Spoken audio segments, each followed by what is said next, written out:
Hello, everybody, and thanks for tuning in to Level Up Cleveland. Don't forget to hit the subscribe and notification buttons so you never miss an episode. Every success story has a beginning. These guys are bringing back alternative rock with a Cleveland flair. From the rhythm section of more well-known band Monkey, RPR was formed. Today, we'll be talking with Adam and Dion about the progress of the band and what the future holds for RPR. We have RPR. I'm Big Bry, and Level Up Cleveland starts right now.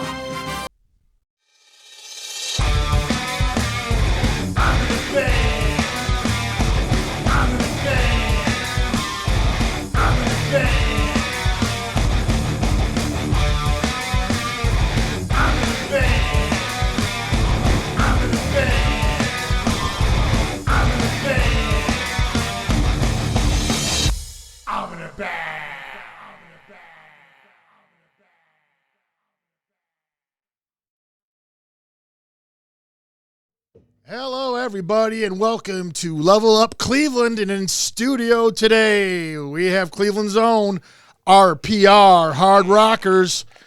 And then here we got in the studio with us Adam and Dion. Adam Gray is the guitar player, main writer, and vocalist of the band. And Dion, you play the drums. Not with us is Armando Pino. Yep. He's the bass player. In spirit. Maybe we'll get Mondo down here on the next episode or another episode that we have you guys on perhaps. But for now, let's just talk to you guys. And first question I'm sure everybody wants to know is the name RPR. Stands for something probably. And That's you, brother? Yeah, I just, red pill rock, just, sing from the heart, sing the truth, you know what I mean? Be straightforward with that. Don't try to sugarcoat anything. And that's just how I do it. so you guys are relatively new right now, right? This isn't you guys got a few songs now recorded. Yeah. You guys have decided you're taking things pretty serious now. You're going with Pat the engineer. Yeah. Oh, yeah. From Always.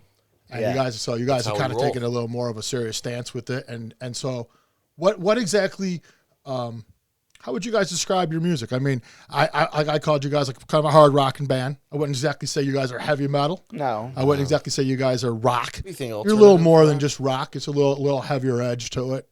Would you agree with that? Sure, I'll take that. Well, I mean, it does. Yeah.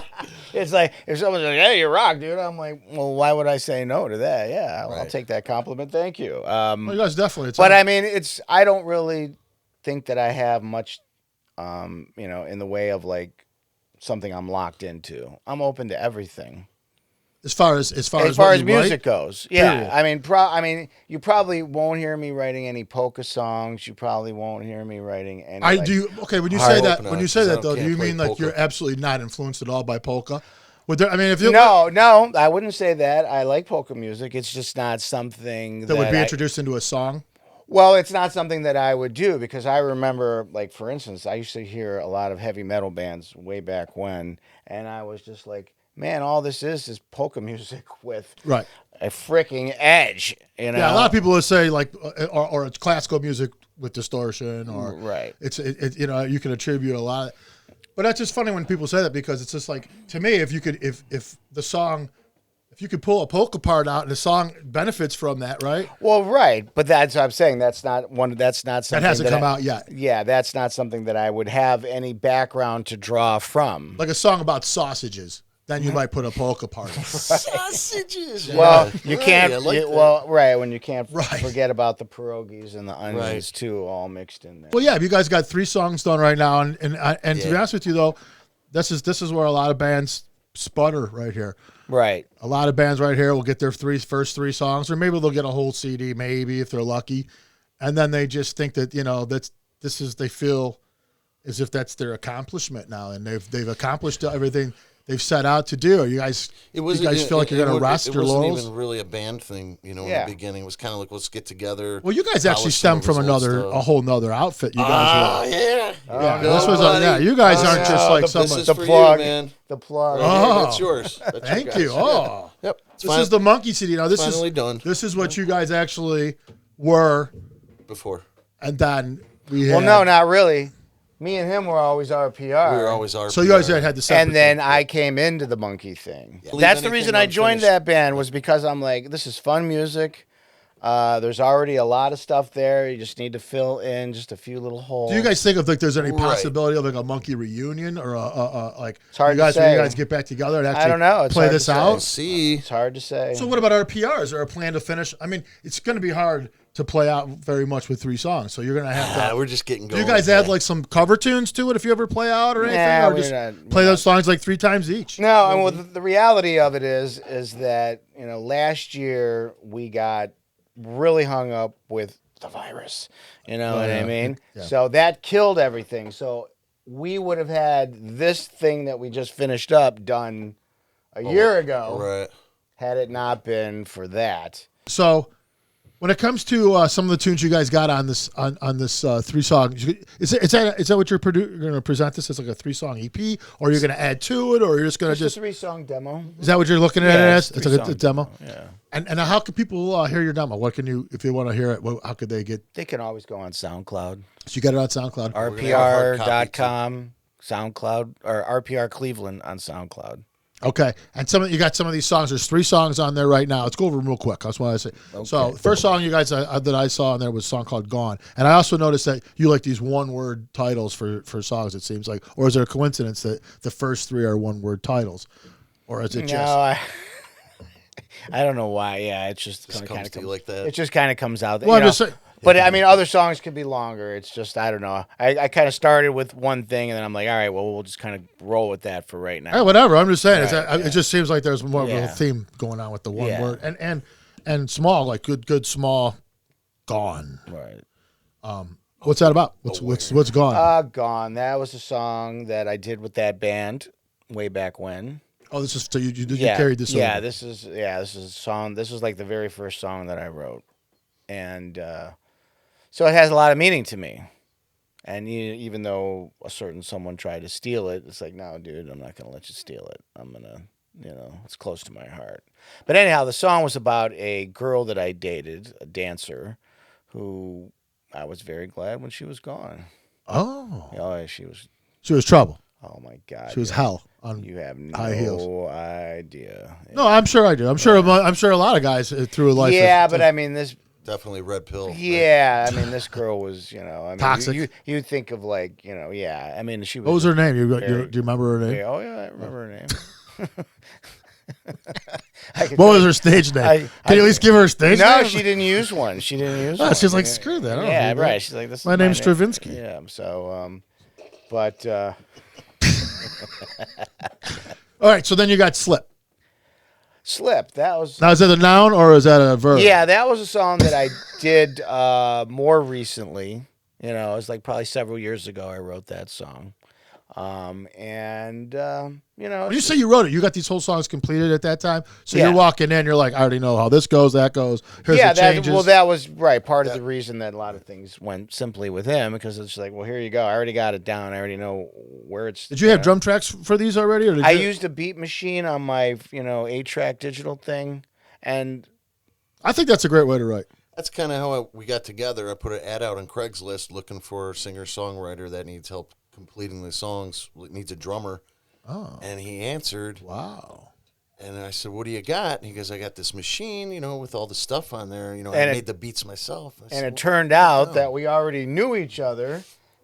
Really? Because when Monkeys first started, I came out and jammed with these guys, and they didn't think I was the right guy for whatever reason. right out the door he went. And I was out the door. So, So you had to go twice into this thing.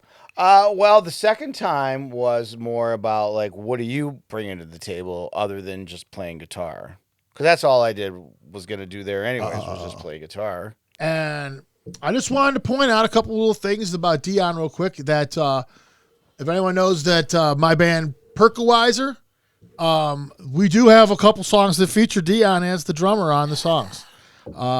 Those songs would be Bully on the Beach, Lego My Ego, Booty Juice, Booty juice. and I believe there's one more song on the new album that you did, and I can't think of it. But those songs I know for sure you did. Yeah.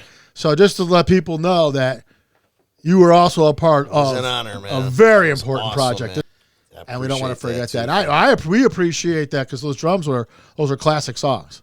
I just wanted to point that out though because I almost forgot to mention that you did play with us on a few songs. Awesome, and those were fun times. Good times, man. Now Mondo, I got to admit, Mondo's a down to earth guy. We love talking to that guy. I really wish Mondo was here. I wish he was here too. Fun dude to talk to. Yeah.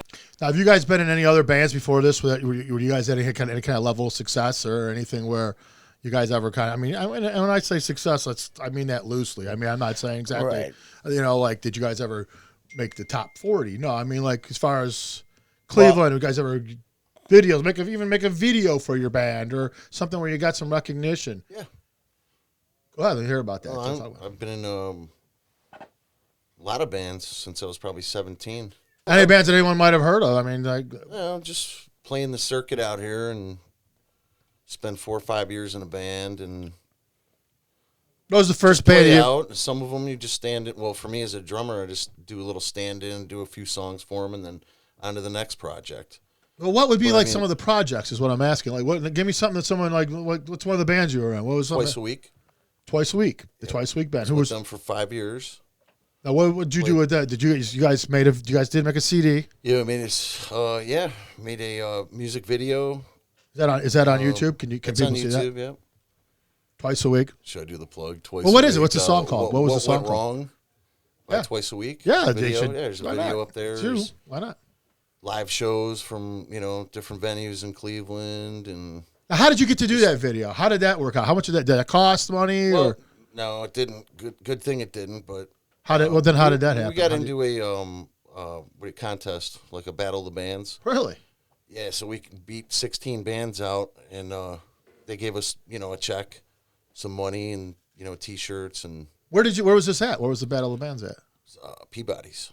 No kidding. 16 bands at Peabody's, and you guys won it. Yeah. And then that was the prize. I thought it was a joke. I started packing my drums up, and I'm like, they're like, stay right here. I'm like, we ain't gonna win this, man. There were 16 bands that day, and there was people cheering for so many other people, and that's kind of one of those things. Who's your favorite band here today? And all these people were there since 8 o'clock in the morning. They had a meter. Yeah, and I thought it was a joke, and they announced us, and they're like, I was just blown away, and then standing up there, I felt like I won the sweepstakes. What kind of music, first of all, is Twice a Week? What was that? It's kind of alternative punk rock. And this was how long ago? God, this is 12 years ago, something like that. 12 years ago. And you've been in a couple other things throughout that. I mean, just do whatever you can. Just trying to find that right Tiny combination. Hands band. I did a little cover of Walking on Sunshine with them, and shot a video for that. So that's pretty cool. That's on YouTube too. And then the Tiny Hands band. Yeah, that's right. I did see that video. I forgot about that. Yeah, Tiny Hands. Wow. Now, what about you, Adam? You got anything? I mean, have you done anything? I was, years ago, I was in an original band, and I was just playing rhythm guitar.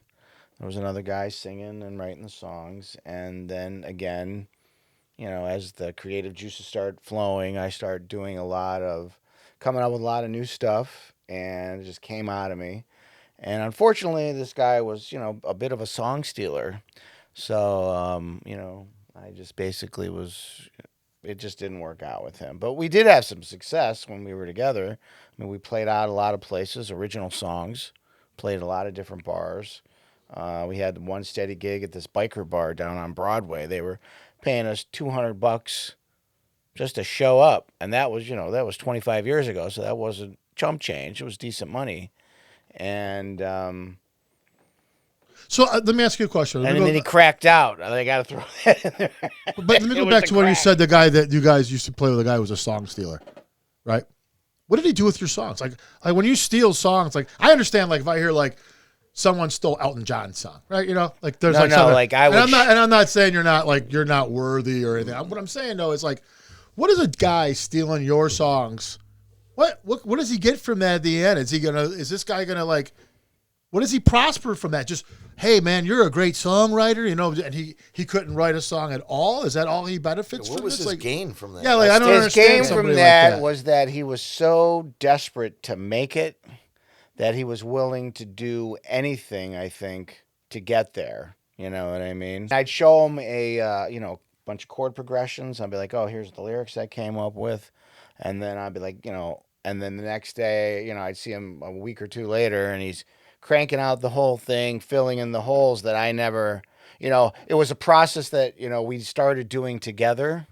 And then it became like one of these things. Yeah, it's like, oh, yeah. Oh, this is my new tune. It's like, you're a dick. Oh, boy. So, you know what I mean? That's just real That's asshole. just wrong. It's just wrong on very many levels. Man. But anyhow, and then, they booted me out of the band and then brought some other guitar player in there. And within, was there resentment after that? I mean, were you pissed about this? I was pissed about it. But were you going to put together like Megadeth, you know what I mean? And no, go back out and destroy? It was one of those things where it's just like, I all I could think about, I'm like, man, he just must have been really threatened by what I could do. Because he knew he couldn't come up with something. Right. That's the only reason. You think it's like an element of jealousy type thing? Yeah. Well, because I had never really been in a band, but, I've had a history of music my whole life. I was, I played trumpet when I was in elementary school and junior high. I played in a big orchestra, How are you on the trumpet now? Could you think you could pull a trumpet song? I could probably pull off a Indians or like Red Cross, Hot Cross Buns. No, I could probably still play taps. What? Really? Yeah. I could like well. I think. Well, I mean, I think I probably would need a week or two to to really. Now, let me ask you a question. This is Want me to go grab the trumpet? No. Yeah. Well, wait a minute. Don't wait. Hold off on that. We might. What I'm saying is this: if I could play the trumpet and I was a songwriter, I'd find a fucking way to get the trumpet into a song somewhere. Especially if you could play taps. I mean, you could write a great song about someone dying, which is a great topic, and then there's a lot of that going around nowadays. There's a lot of death, and you can steal taps. That's I'm sure that's no longer protected by copyright. So. I don't know. Yeah, I probably wouldn't want to do that. Honestly, though, if I could play some kind of a brass instrument or something, I think I would try to find a way to incorporate it in. I mean, it's not that I wouldn't. It's just that Do you think about it? Has it ever crossed your mind where you're like, when I was younger, yes, but then as I got older and I started playing guitar, because that's basically what killed the trumpet for me. I was in beginning of high school, junior high, or whatever, and it was like, do you want to be a band nerd or do you want to rock and roll? So I learned how to play guitar. Right. And I just kind of farted around with it here and there. When I went to Kent, we had a band in the fraternity that I was in. You didn't like a Rolaids or anything? No. I was, the kids nowadays, it's like, some of them appreciate like some of the older classic rock and whatnot and this and that. But for the most part, all they've heard is tunes from our generation that 8 seconds were sliced and a hip hop beat was put over it. A lot of them. And that's what they got. Right. Except I'll tell you what, that's not. I would say that was true. Except here's one thing I do know. Guitar Hero changed a lot of that. It introduced a lot of these kids to songs that my daughters know all kinds of tunes that I can't understand how they know them. And right. It's Guitar Hero. Right. It's Guitar Hero. Right. Yeah. And although a lot of people will condemn Guitar Hero because it was like the fake version, I still will say it saved a lot of what rock and roll is because these kids were losing touch at the time. It's kind of like, when all of a sudden this Guitar Hero comes in and now these songs are like all right, and a lot of these kids were inspired by that to really actually go out and play guitar. I see them all over YouTube, and I'm like, it or they're not, and I'm like, holy crap, these kids are amazing. Yeah, they're just like, whoa, how the hell did you get that good in 2 years? You know what I mean? Yeah. Well, I gotta tell you, it's been fun talking to you guys. This has been a really good interview. Appreciate it, man. And maybe we'll have you guys back down here again. We'll get Mondo maybe down here next time. But in the meantime, that's about it for me. And everybody here at Level Up Cleveland, we are signing out. See you later, everybody.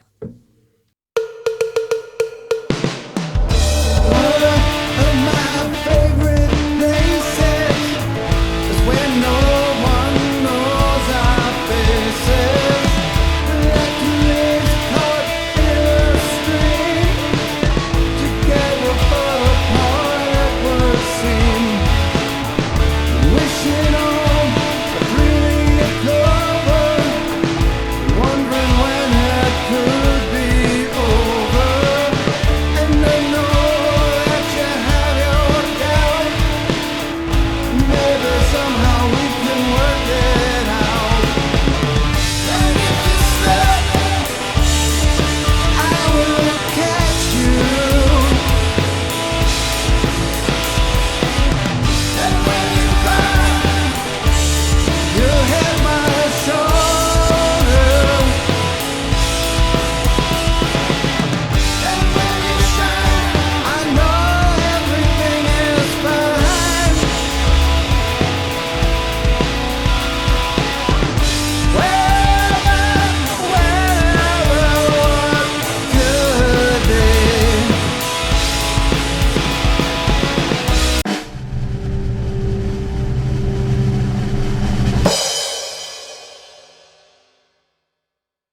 That does it for another episode of Level Up Cleveland. We hope you enjoyed it.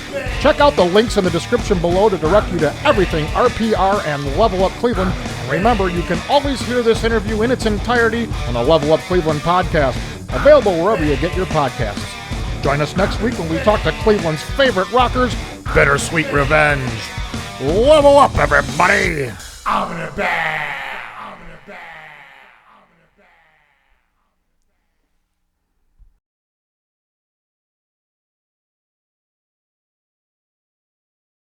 That'll be fine.